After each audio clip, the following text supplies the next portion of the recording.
Naka-lunch break din. Lunch break na namin. Ikaw? Lunch break. Lagi buntis ko eh. Labas ka! Ito lang kami nakakain sa loob. Wala kaming kantin. Hinahanap ko sa'yo na sa'yo nalalaghan. Yung tinapay pala. Saan? Tinapay mo? Sinasabi ko sa'yo. Hindi mo nabantayan. Masarapan mo na. Busy si ate sa marami niyang gawa ay.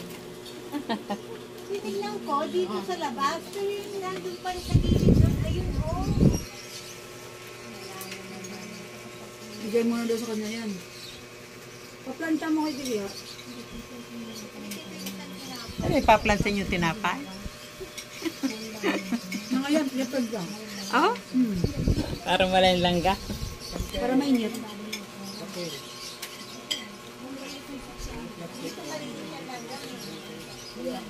Break time na yun.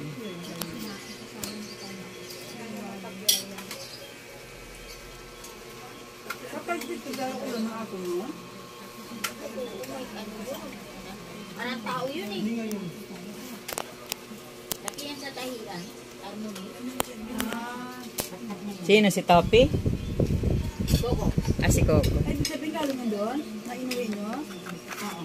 Doon na yung lumaki? Kain tayo po. Hindi ka tumalon? Hindi yan sa Mantalo. Marito yata. Ito lang kami nakain sa ano.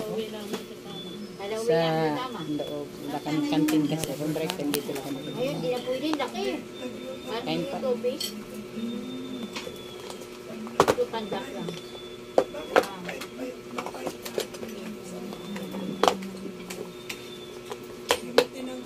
Dito, taba lang. Talaga sila. Ito, ano eh. Bros kong bros ko yun. Parang galak. Maliit pa yan, tapos nadadala niya eh. Sa loob ng bahay nyo? Sa labas? Kilog lang ng bahay. Kaya hindi siya babaho. Siguro, takot-takot eh.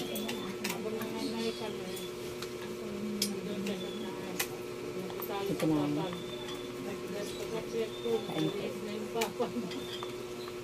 Malakas eh. Saka pag sa baba siya, ang gulo-gulo niya.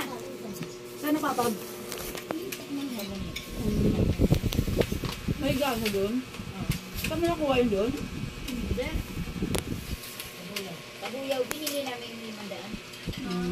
Sweet ang nanay. Ang problema, ang